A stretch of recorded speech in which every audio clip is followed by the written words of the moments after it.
Olá, meus queridos homens e mulheres de prata. Gente, eu tô dando risada até agora, que eu vou ter que dividir com vocês.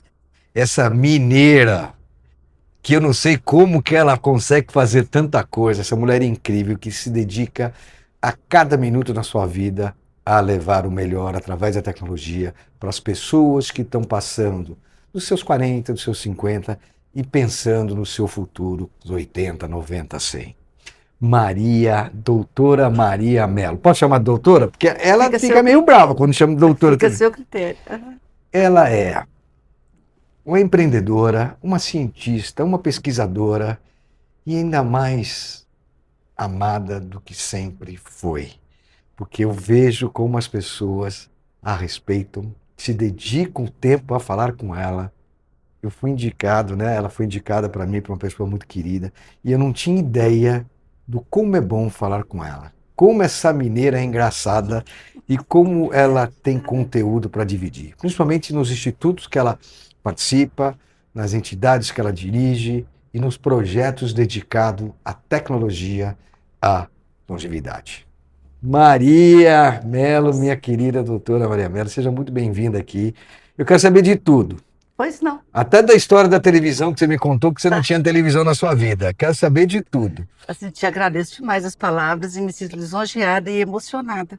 Né? Realmente, assim, o meu propósito de vida é tentar melhorar a condição de vida das pessoas por meio do uso da tecnologia e outras cositas más. Que bacana. E você hoje, eu queria saber, você começou, você falou que se apaixonou pela tecnologia muito cedo. Sim.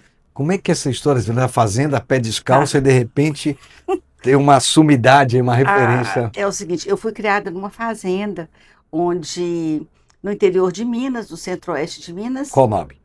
A fazenda? Não, a cidade. A cidade era entre João Pinheiro e Pirapora. Não tem nome? Uma cidade era João Pinheiro, a outra era Pirapora, no meio do caminho. E eram às vezes equidistante as duas.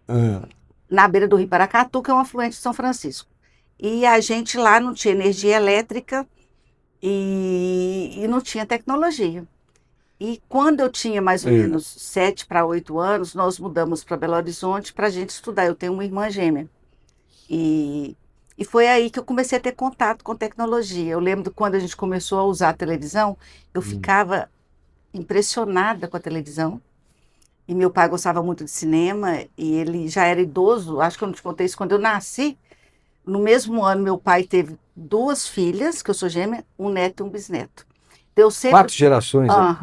Então, a minha família sempre foi intergeracional. Que legal. E muita gente de diferentes nichos do conhecimento. E foi a partir daí que eu comecei a me apaixonar por tecnologia sempre. E depois, quando eu formei, eu fiz a graduação no UFMG, em terapia ocupacional, e eu cismei que eu não sabia nada, e fui fazer o mestrado nos Estados Unidos. Foi aí que você veio da fazenda? Foi. Essa maluca, gente, com todo respeito, chamando de maluco, que é carinhoso, ela pegou uma fazenda do pai, que eu não sei do que é. Depois eu conto. Ela vai contar. Vendeu tudo e foi embora estudar nos Estados Unidos. Que coragem, que admiração que eu tenho por você quando você fala uma coisa dessa. Eu não sei se eu tinha juízo suficiente para avaliar o risco que eu estava correndo, Claro sabe? que tinha. Sei. Aí, mas é isso mesmo. Aí eu fui sempre investir muito no conhecimento. Eu acho que o conhecimento é o que transforma a humanidade, sabe? E eu queria mais da minha vida, né? E eu sempre quis muito investir nisso. Eu falo assim, de tentar promover a qualidade de vida das pessoas. Eu escolhi isso na escolha da minha profissão. E fui cair numa universidade americana, onde eles tinham um centro de desenvolvimento de pesquisa para tecnologias para pessoas idosas e pessoas com muito comprometimento funcional. Que ano foi isso, desculpa? Isso foi em 93. Gente, quantos anos? E daí, desde então, eu trabalho sistematicamente, tanto em universidades e centros de pesquisa, quanto em próprios negócios. Né? Então, uma das coisas que eu acho que me é muito própria, e eu gosto disso, é de sempre ter um pé na academia, um pé em pesquisa mesmo forte, e outro pé no mundo, no mercado. Né? E assim, eu venho trabalhando com startups desde 2012, 2013. 13 anos, mais ou menos. De diversas formas, e eu confirmo, assim, Sem dúvida nenhuma. O que define o sucesso de uma startup é sua base em conhecimentos científicos, não só o conhecimento próprio daquele produto que ela vende, mas conhecimento científico de mercado e financeiro. E no caso, assim, Tá? você se dedicou mais à longevidade, pensando nos Estados Unidos, você falou em 94, década de 90. 93, 94. Existia tanta diferença quanto no Brasil, como se tratava a longevidade no Brasil, de lá para cá? Sem dúvida nenhuma. Por Desculpa a exemplo, pergunta, eu cortei fica um pouco. tranquilo. Eu te chamo de Cuca? Cuca, claro. Tranquilo, Cuca. Assim, para você ter noção, a minha tese de mestrado foi relacionada ao uso de tecnologias em 93, por pessoas idosas com paralisia cerebral. Aqui no Brasil, as pessoas com paralisia cerebral naquela época, se sobrevivesse até 50 anos, era muito. Então, quando eu chego aqui no Brasil de volta, que eu queria ficar lá para o doutorado, mas acabei não ficando, depois eu posso contar por quê também. Aí eu vim fazer o doutorado na Escola Paulista de Medicina. Quando eu chego contando, apresentando a minha tese de mestrado, o povo não acreditava. Como, Maria, que você trabalhou com idosos com paralisia cerebral, com dificuldade de mobilidade? Porque isso aqui era muito, não tinha. Eu lembro que eu trabalhava numa época com projetos para pessoas que sofreram lesão medular alta, sabe? Lá, né? Então, pessoas com muito comprometimento por conta de lesão medular, que nem mexia o pescoço. Estou te falando de forma simples para todo mundo entender. Aí eu chego aqui no Brasil, eu quero continuar trabalhando e fazendo pesquisa e prescrevendo as cadeiras, os produtos. E eu lembro que eu fui conversar com uma fisiatra que é minha amiga até hoje, que é a doutora Júlia André Greve, no HC, aqui no IOT. Ela virou, Maria, esse tipo de paciente aqui ainda não sobrevive. Então, e isso te levou a ainda fazer mais todos os projetos a hoje? me motivar a gente trabalhar com transferência de tecnologia de onde é mais avançada para nós. Nós evoluímos muito, eu estou falando nós Brasil, hoje nós temos tecnologia de ponta em várias áreas, na área da saúde e em outras áreas também. E a minha paixão é essa. E qual o trabalho mais legal que você anda fazendo hoje? Depois de tantos anos, você que é essa sumidade, principalmente inovação e tecnologia, né, no apoio terapêutico, Sim, né? sim. O que te chama mais atenção de cuidado? O que você está planejando e o que você está vendo no futuro próximo? Tá. Então, que já evoluiu muito, né? Muito, muito, muito, muito. Então, assim, dessas minhas andanças, né, e estudos e prática clínica de mercado, etc., de 93 até a atualidade, e claro, considerando o que acontece pelo mundo inteiro, um dos grandes problemas que a gente se depara com o uso da tecnologia, e eu não estou pensando só o uso da tecnologia por pessoas com deficiência, mas todos nós, é o não uso adequado ou uso insuficiente das características que aquele produto tecnológico pode oferecer, e até mesmo o abandono do equipamento, do produto. Então, e a grande pergunta que para no mundo é o seguinte: como minimizar isso?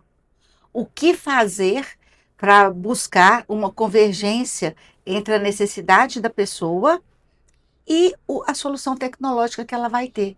E isso pode ser desde um tablet que você usa, quais que vão ser as características ou sistemas que vai ter nesse tablet para atender a sua necessidade. E como é que tem acesso? Eu tenho um problema. Quem que normalmente procura esse sistema para me atender? Pois é. Essa é outra grande pergunta. Por quê, Cuca? Então, a discussão que sempre parou pelo mundo afora é que tinham que ter pessoas especialistas nisso, para poder ter uma compreensão, fazer uma análise das atividades que você tem dificuldade, para então poder pensar numa solução tecnológica para aquilo, e ao mesmo tempo conhecer os produtos disponíveis no mercado para fazer esse match. E o que a gente percebe? Como o foco dos profissionais que são disponíveis para isso, a maioria, quando a gente está falando de condições, eu diria que envolve alguma perda funcional, nós estamos falando principalmente de terapeutas ocupacionais.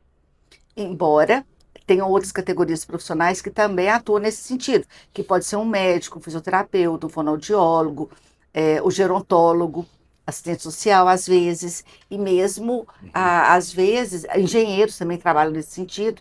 E o que a gente percebe é que isso não é só no Brasil, eu estou falando do mundo, tá? É que essas pessoas que vão tentar fazer essa indicação dessa tecnologia mais adequada, elas são muito tecnocêntricas e centradas na tecnologia. Tá. E não tem uma visão humanista. Mais terapêutica, se diz assim. Para além disso, porque não é só terapêutica, você tem que considerar a diversidade cultural, a diversidade... Isso é mundial, isso? De linguística, de preferências, de valores. Então, como é que eu prescrevo? Por exemplo, vou dar um exemplo bem concreto. No SUS, né, que é o nosso grande sistema de saúde, a gente tem um sistema de concessão de dispensação de órteses e próteses que dispensa cadeiras de rodas para quem precisa, vamos falar assim, né? Quem procura um serviço daí, e aí vai ter a dispensação das cadeiras de rodas. Praticamente, a mesma cadeira, o mesmo modelo, ele vai ser concedido para as diversas regiões do Brasil. Aí eu te pergunto, uma pessoa que mora numa vila... Vai perder sua fazenda. Não, vou pior. No Ribeirão do Amazonas. Não vai conseguir andar. Não, meu filho, ele pode receber a mesma cadeira para quem mora aqui na Paulista? Claro que não. E quem vence essas licitações ou essas cartas que eles fazem, são as mesmas empresas. Então, isso eu estou te contando um caso esdrúxulo, só que a coisa é muito mais sensível do que isso, imagino. sabe? Então, o que é meu trabalho atual, assim, e que é fruto do meu trabalho de mais de 30 anos, que eu venho pesquisando e trabalhando com isso, e eu já tive empresas de consultoria, de terapeutas, de enfermagem. Essa mulher já fez Já tive tudo. uma loja que a gente trabalhava com atendimento online muito antes do Covid, que vendia todos os produtos disponíveis no país para pessoas com deficiência, idosos com comprometimento Quando você fala de funcional. deficiência, não é só o idoso. Não, todo mundo. Tá, qualquer né? enfermidade. Porque esse X dessa questão que eu estou te contando, ele é para toda faixa etária, né? E então, fruto dessa experiência que eu acumulei nesse tempo todo, e muito estudo, e conversando com gente do mundo inteiro, eu criei uma estratégia, vamos falar assim, um modelo, que eu estou chamando de cuidar, e eu posso explicar por quê. Você já lançou esse projeto ou está lançando? Aqui é inédito. Ó, naquela câmera. Então fala, ó. Vocês estão acompanhem. Vocês são os primeiros a saber dessa história. Sem dúvida nenhuma. E o que eu fiz, né? Agora estou curioso. Me fala do modelo Pode cuidar. Falar, né? Eu venho pensando nisso, de criar isso, há muito tempo. E conversando com outras pessoas que criaram outros modelos pelo mundo afora. E aí, quando foi janeiro desse ano, eu falei, tá na hora. Aí eu falei, a primeira coisa que eu vou fazer é escrever um livro. Um livro onde eu descrevo o modelo, e daí, pela minha formação muito forte em epidemiologia, eu falei, tem que ter indicador, que eu sou fissurada com mensurar as coisas, os resultados. Não é fazer por fazer, é medir o impacto, o efeito disso. E, claro, aí meu viés econômico, o retorno financeiro. Sabe, é bom, né? Tudo, é bom. O din-din é bom, né? Não, e sem ter um financiamento, e sem você demonstrar custo-efetividade, você não consegue nada. Aí eu comecei a escrever, aí o livro está pronto. O livro foi para editoração, né? Tem um mês. Que chama-se Modelo Cuidar. E eu vou explicar já. Aí escrevi o livro, que está pronto. Escrevi um artigo que eu já mandei para a principal revista de gerontologia do mundo, descrevendo o modelo, mas ainda não sei, não. Eu mandei semana passada. Eles não me responderam ainda. Olha que privilégio, né? E semana passada também eu escrevi o primeiro projeto para a FAPESP, para o PIP1 da FAPESP, para a gente começar a fazer a validação conceitual do modelo e calcular no mundo real os indicadores que eu desenvolvi teoricamente. E o modelo ele não é só teórico, quer dizer, é um modelo teórico que vai sustentar uma prática, que vai ser uma prática por via... É tudo muito novo mesmo, viu, gente? Precisa entender um pouquinho mais. Isso aqui dá uma entrevista de 8 horas para falar. Então, a gente vai ter uma plataforma. Na verdade, vai ser um portal com várias plataformas associadas, onde as pessoas, por exemplo, os profissionais que vão trabalhar nesse processo de avaliar a necessidade e indicar os produtos, eles vão ter ali o roteiro, como fazer, tá. E eu quero criar um database global, onde que todo mundo que usar o modelo vai ter a informação ali. Na verdade, é um guia. Esse modelo cuidar é um guia de bons e eu vou te explicar já. Aí, para os profissionais, isso. Para os desenvolvedores e empreendedores, desenvolvedores de tecnologia, tem uma outra plataforma E daí eu criei uns stage gates de desenvolvimento de tecnologia, que vai muito além só de TRL. Sabe o que é TRL, Cuca? Prazer. Então, prazer.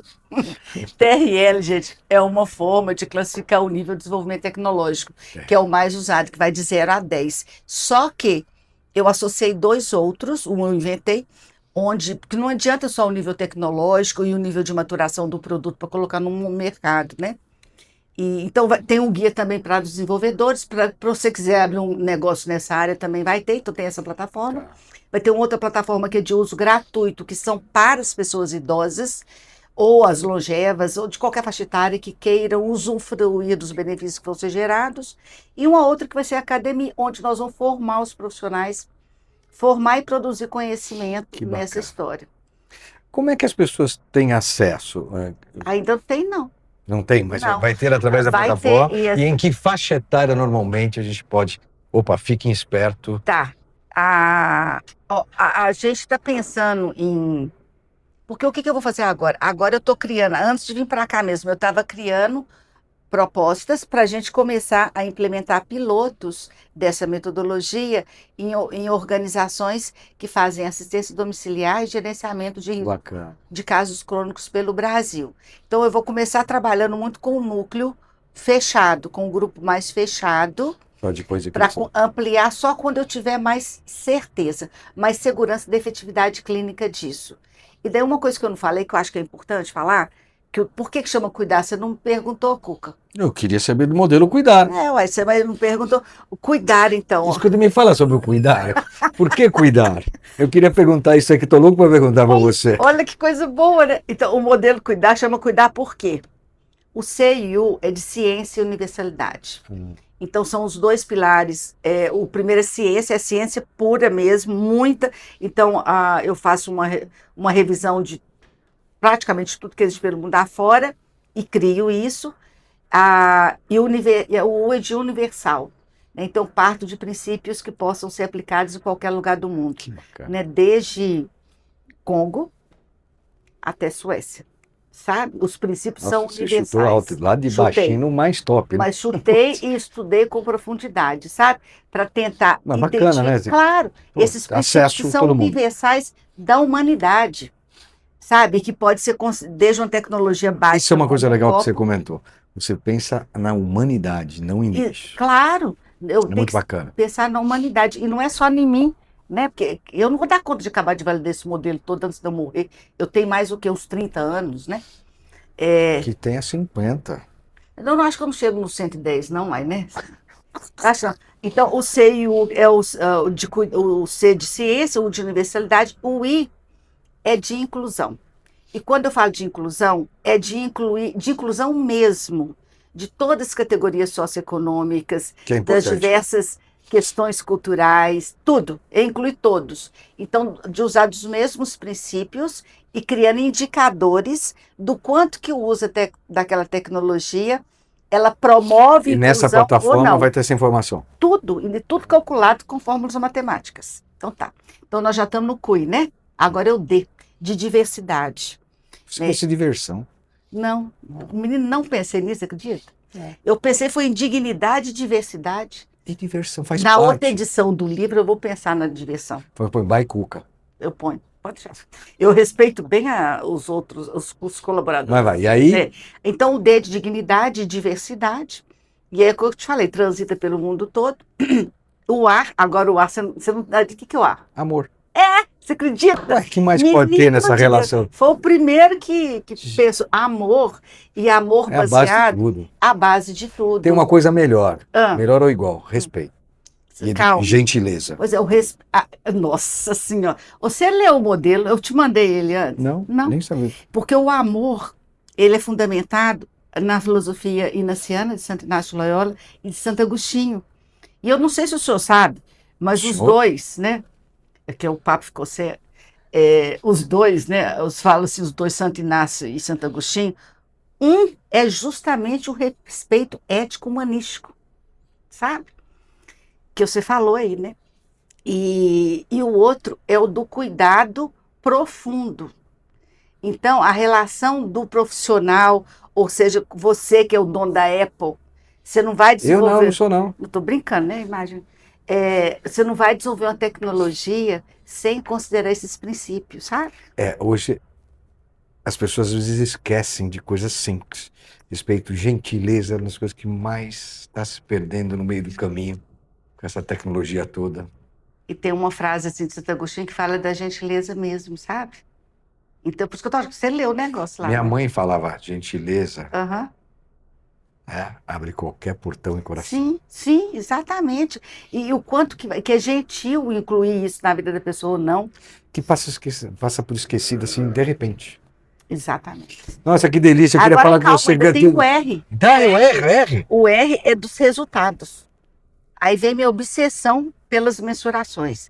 Então, claro que são vários procedimentos, mas a gente tem que medir o impacto do uso dessa metodologia na vida da pessoa, tanto no indivíduo quanto em populações. Então, eu estou pensando, faz de conta, sei lá, de uma clínica com 20 pessoas, como estou pensando num país que pode implementar, Claro. e a gente está avaliando o impacto disso em milhões de vidas. E essa avaliação, você já está sentindo alguma coisa? Não, só ainda não começou Não, a dar, mas não, pelo que você tem visto, vai ser uma coisa que vai de fácil, impactar de vai demais. impactar rápido. E daí, uma das coisas assim que você pode estar perguntando, como é que você vai ganhar dinheiro com isso? Você não vai perguntar, não, Cuca? Eu não, porque você vai ganhar muito. Não, porque é o que as pessoas me perguntam, Maria, você está dedicando esse tempo todo, não sei Tudo o que é quê. tecnologia, startup, a gente nunca sabe se vai ganhar. Ah, não, mas se você está baseado em ciência, você consegue prever. E aí, como é que a gente vai monetizar essa Mas história? trabalhar com longevidade não é fácil, não. Não é não, gente. Eu trabalho a vida inteira, né? Então, assim, formalmente, desde 93 eu trabalho com longevidade e atualmente a gente vê que todo mundo só fala disso, embora a gente já fala disso há muito tempo, né? Até eu brinco assim que nós somos os dinossauros dessa causa no país e no mundo. E uma das coisas assim, que eu chamo muita atenção em relação à longevidade é que eu penso que aqui no Brasil ainda não acordou para isso, que a longevidade, presta atenção no que eu vou falar, é um bônus para a humanidade. Quantos anos você tem, Cuca? Eu 66. Pois ele tem 66, eu tenho 60. Pensa quantas outras pessoas da nossa geração que estão gerando riqueza e que ainda vão continuar gerando riqueza por décadas. Hoje, Bastante. muita gente Não aparece, mas tem bastante. não aparece e a nossa E quem outra, tá, com oportunidades para se gerar mais. e muito mais. E quem está na casa hoje dos 40, dos 50, vão gerar riqueza por mais tempo do que nós, Ah, não tenha dúvida. não é? Então, o que o norte da Europa, principalmente, já entendeu? Aquele lá pode esquecer, Escandinávia é outra coisa. Não vou esquecer, não. Lá tudo funciona. Funciona, mas em relação à longevidade, Cuca, Também. é o quê? Que ao invés de ficar pensando assim, nossa, o mercado prateado hoje é quem tem mais poder de consumo. Olha, tem poder de consumo, entretanto, tem poder de gerar riqueza. E é esse que é o diferencial, é isso que eu acho que aqui no Brasil o pessoal não enxergou ainda, de nos ver É que chegou como muito rápido recurso. também, né? Esse negócio da longevidade no país veio de uma hora para outra. A gente está envelhecendo um menor tempo Do que que o outras Japão, que a nações. França. Sim, Né? mas cá entre nós, né, Cuca? Você sabe quando que foi que teve a primeira previsão que o Brasil ia passar por esse envelhecimento populacional? Em 70. Em Isso é 1970. tudo isso? Exatamente. Então, eu estou te falando, esse trem não é esse Para mim pessoal. é novidade. Esse É ponto. que eu estou falando, falar que envelheceu muito depressa, ok, em comparação com outros. O olhar de hoje, populacional sim, né? De outros países. Agora, nós temos a informação que a gente ia passar por isso, uma informação técnica científica de excelência do CDPLAR da UFMG. O primeiro artigo publicado foi em 74, onde já se previa o que ia acontecer conosco agora. E muita gente estudando pesado desde então. Só que essas informações ainda não eram divulgadas da forma que são hoje. Então, hoje, por que eu acho que tem essa grande ênfase? É pelo oportunismo que muitos veem na gente idoso como objeto de consumo, como consumistas. Nossa, Maria, que aula que você deu. Gente, pensa que o tempo é curto. Por que é tão curto? Maria, olha, eu vou te chamar novas vezes, né, para você vir. Quero que você participe do nosso grupo, da nossa comunidade, Homens e Mulheres de Prata. Eu acho que tem muita informação que está próximo da gente, a gente não sabe como a sua e esses modelos de negócio. Eu só tenho que agradecer você vir aqui. Gente, que coisa gostosa saber quanta coisa está sendo feita, né, através da tecnologia para as pessoas que vão chegar nessa longevidade, que já estão, que vão chegar muito mais para frente. Muito obrigado, Eu querida. te agradeço. Mas antes disso, uma centenária Muito dos obrigada. produtos da Água Sim. Prata para você. Obrigada. Eu tive a oportunidade de ir lá na cidade, Águas da Prata, e maravilhosa, né? Conhecer as fontes e tudo, né? Muito obrigada mesmo. Imagina, do coração. Obrigada. Gente, é isso aí. Espero que vocês tenham gostado. Não esqueçam de procurar em breve o Modelo Cuidar, que a nossa querida Maria Mello está realizando, está lançando, tem um livro. E vale a pena a gente entender um pouco mais, através da tecnologia, não só de saúde, mas financeira, de tudo que você imagina tem nesse projeto. Um beijo a todos, fique com Deus. Mais uma vez, muito obrigado. Homens de Prata, uma geração de valor. Bye, bye.